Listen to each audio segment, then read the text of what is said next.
If you've ever met another human being, either on the internet or real life, who distrusts the government as much as you do, go ahead and hit that subscribe button. Radios, or as some folks call them, walkie talkies. They're essential tools for emergency preparedness, whether you're planning to bug out or bug in. Here's the thing though, too many people assume that their gear is gonna work when it counts. They buy a radio, they toss it in their bug out bag and hope that it's gonna work well in an SHTF scenario. But hope, ladies and gentlemen, is not strategy. In a real emergency, whether you're evacuating or staying put, you need to know that your two-way radio is actually going to perform when it matters most. That's why I've tested 5 popular radios at both 1 mile and 2 mile distances through realistic conditions. I mean, woods, elevation changes, all that stuff. And to make the tests even harder, my wife was actually helping me and transmitting from inside our home, adding even more signal interference. Now, full disclosure, I did use a 20-watt radio in my truck, but I assure you, I turned down the power to 10 watts to match the correct wattage for most of the radios that we tested. We wanted to see how these radios actually performed in a real-world SHTF, an emergency preparedness situation. We didn't want to just go off the claims on the box. And let me tell you that one of these radios just did not perform how I thought it was going to. It just wasn't behaving the way that I was used to that radio performing. Now, before we get started, make sure please to hit that subscribe button if you're not already. Drop a comment and let me know, telling me what walkie-talkie or two-way radio you use and why. I really do want to know. Make sure you stick around because at the end of this video, I'm going to have some information on free programming software for most of these radios and a link to a website that has every single radio frequency registered with the FCC. Coming in dead last is the Midland GXT 1050 VP4. Now, Midland advertises a 30-mile range, but realistically, with trees and houses and whatnot, you're going to be lucky if you get a half a mile. My biggest issue with this radio is that I charged it the night before we did our testing, and when I pulled it out of the charger the next day, it wouldn't even turn on. I double-checked with a multimeter.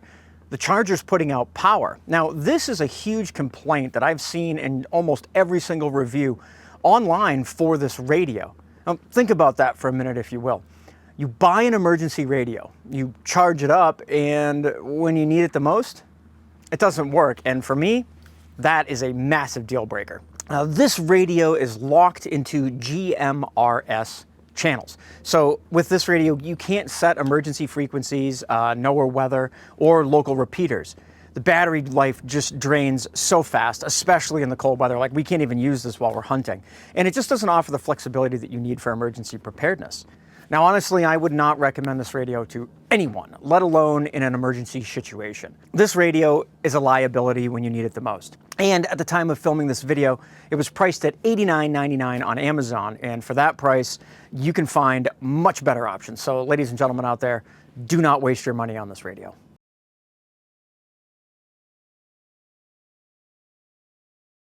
Next up is the Standard Horizon HX370S, a Marine VHF handheld radio. This radio was surprisingly decent in most of our tests. Test 1, 2, 3. Test 1, 2, 3. Test 1, 2, 3. Test 1, 2, 3. Test 1, 2, 3. Test 1, 2, 3. Test 1, 2, 3. Test 1, 2, 3. Test 1, 2, 3. Test 1, 2, 3. Test 1, 2, 3. Test 1, 2, 3. But here's the issue. This is locked into factory set VHF Marine channels, meaning you can't change it for general use. You're limited to just those channels, which really isn't ideal if you need to adapt quickly in an emergency. While VHF frequencies work great on the ocean, they can also be very useful inland, away from the coast, if you have multiple VHF radios that can transmit and receive on those frequencies. If you don't have that set up, or the radios we're about to talk about, this one isn't going to be very useful. It is rugged, it's very waterproof, and those are pluses in a disaster. The battery life is solid, but for general preparedness, this radio falls a little short. I'd recommend skipping it if you're looking for an all-around radio for emergencies.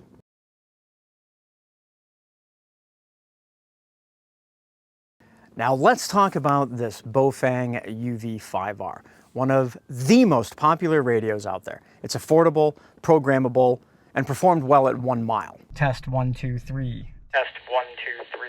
Test 1, 2, 3. Test 1, 2, 3. Test 1, 2, 3. Test 1, 2, 3. At 2 miles, however, it became a one-way communication street. Test 1, 2, 3. Test 1, 2, 3. Test 1, 2, 3. Test 1, 2, 3. Test 1, 2, 3. Test 1, 2, 3. I could hear my wife clearly, but she couldn't hear me at all. And I have no idea why. It's the first time I've had an issue like that with this radio. Maybe you guys, is it my antenna? I don't know, you guys tell me, but it just didn't perform as well as I thought it would. This is versatile, it's affordable, and obviously it works with repeaters. So it's got a lot of potential, but there are a few issues. First of all, this radio is not waterproof, which makes it less reliable in bad weather. Second, the screen is tiny and it's very difficult to read, especially in low light and in bright sunlight. Third, it's way too easy to trigger this emergency strobe light, which is a feature that can, give you away if you're trying to stay stealthy. It's so stupid. I don't know why Bofang does it. Now, one important thing to mention about the UV5R is that the older versions can be unlocked. Now, this gives you access to a wider range of frequencies.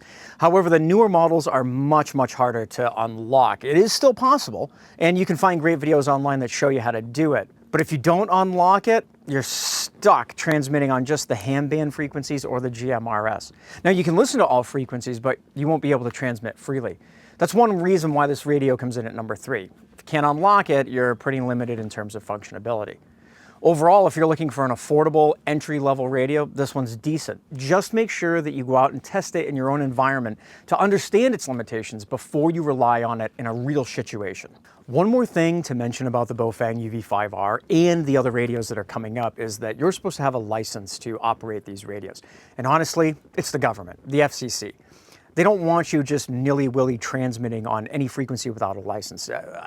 Don't ask me why. We're going to get into licensing in just a little bit, so stay tuned for that.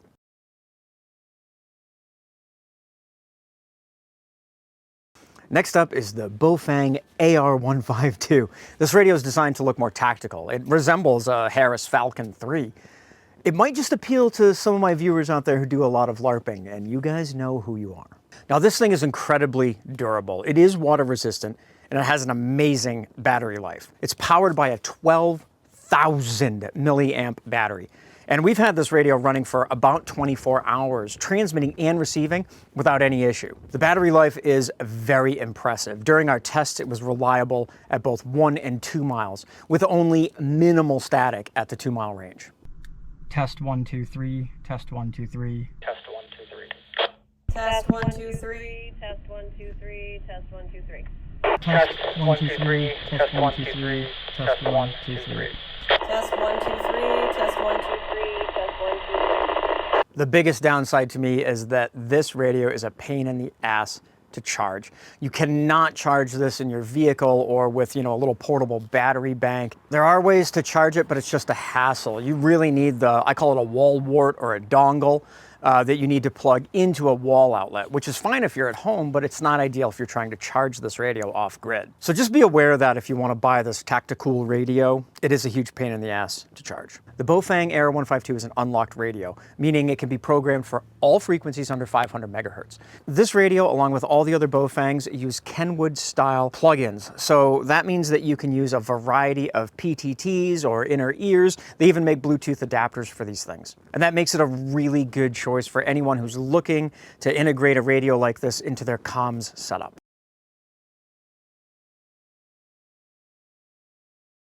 Now, finally, we have the Bofang UV21R, my top pick. This radio performed great in our test, but there were some issues at the 2-mile test that I'm telling you I was not used to. Test 1, 2, 3. Test 1, 2, 3. Test 1, 2, 3. Test 1, 2, 3. Test 1, 2, 3. Test 1, 2, 3. Test 1, 2, 3. Test 1, 2, 3. Test 1, 2, 3. Test 1, 2, 3. Test 1, 2, 3. It did great at 1 mile, but at 2 miles, this radio seemed to have some issues. I have no idea what caused them. Maybe it was because my wife was inside our house, spurious emissions, who knows? But it was very surprising to me. This wasn't typical of my experience with this radio. I've had 0 issues picking up repeaters from my hometown 3 or 4 towns over. We're talking 15 or 16 miles away. Now, I want to make it very clear to you all, we do not skew our tests just to make ourselves look good. And we absolutely do not give you any false information. So that test that you saw, that's exactly how it happened. And that is why I am so shocked at this radio's performance. Now, on the plus side, this radio is very easy to program with CHIRP, which unlocks this radio's actual full potential. It is water resistant and the color screen is good. Now, a lot of people complain about it, but I have had zero issues seeing this screen. You just got to turn the brightness up a little bit. When you turn this radio on, it shows you the voltage of the battery, so you know if it needs charging, and none of the other radios that we've tested do that. You can also put longer channel names in, which is useful because it gives you more information about your channels and the radio itself. One of the best things about this UV21R is that this is the only radio that we have talked about that has USB-C charging. This makes this incredibly convenient to have on your person. Now, this radio also has a great antenna, but ladies and gentlemen, please be careful if you're not paying attention. You have this on your waist and you lean down, it could poke you in the eye or go up your nose, and nobody wants that to happen.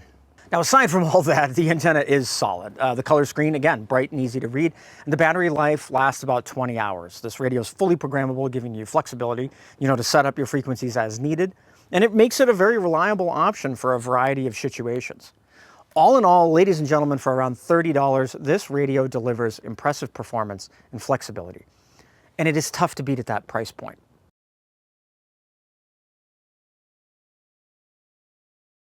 Okay, let's talk about that licensing that I mentioned earlier. GMRS and ham frequencies technically require a license. But guys, let's be real, it's kind of ridiculous, right? The government likes to make us get licenses to transmit on those frequencies. It's just one more way that they make us jump through hoops and get some money out of us. Now, I gotta say, you should not be transmitting on those ham frequencies without a license. Now, nobody's ever been arrested for it, and only a few people have been fined, but the reality is that the ham operators, they're gonna be the ones who will narc you out if they hear you. So my advice, just stay off the ham frequencies and let them do their own thing. The same thing goes for GMRS frequencies. While, again, no one's actively hunting down unlicensed transmitters, it's still a good idea to avoid any trouble by staying off those frequencies unless you get the right license. That's why all of these Baofangs can be used to transmit on FRS, MURS, and VHF. That's why these radios are great. Now, if you guys want to know what frequencies are being used out there, you can head over to a website, radioreference.com. I'll put a link down in the description. That is a great resource for people getting into radios because it allows you to see who's using what channels as long as those frequencies are registered with the FCC. I personally use it to program my radios with local law enforcement and first responders so that I can listen to their traffic. And again, if need be, I can contact them on their own frequencies if there's some type of an emergency. Now, all of these Baofeng radios can be programmed with a software patch called CHIRP. CHIRP is a free download, and I will provide you with a link to their website down below. I'm not going to get into too much detail about programming your radios with CHIRP because I am not a CHIRP expert. I pretty much just learned as I went, trial by error, if you will. Let me tell you this, you can unlock a lot of potential with these radios simply by using CHIRP. One of the best features of CHIRP is that all of the NOAA, FRS, MURS, all those frequencies, ham bands, repeaters, they're already on the software program. So all you have to do is click it and drag it into your radio and then upload it to your radio. Okay, so that's my list of what I believe are the best radios you guys should have for when the shit hits the fan. But they're also great if you're just out hunting or off-roading or really in any situation where you need some reliable communication. Now, I know a lot of you are going to disagree with my radio choices, and honestly, I'm really looking forward to seeing your comments on this. Remember, I don't moderate or delete comments, so this should be pretty interesting. If you found this video helpful, make sure you subscribe and hit that bell notification so you don't miss anything. And if you want to support the channel even more, because every little bit helps, whether it's through YouTube memberships or Patreon. But honestly, simply subscribing and watching these videos helps more than any of you could possibly understand. Thank you. Remember, ladies and gentlemen, the best time to prepare was yesterday, and the second best time is today. And that's all I got for you.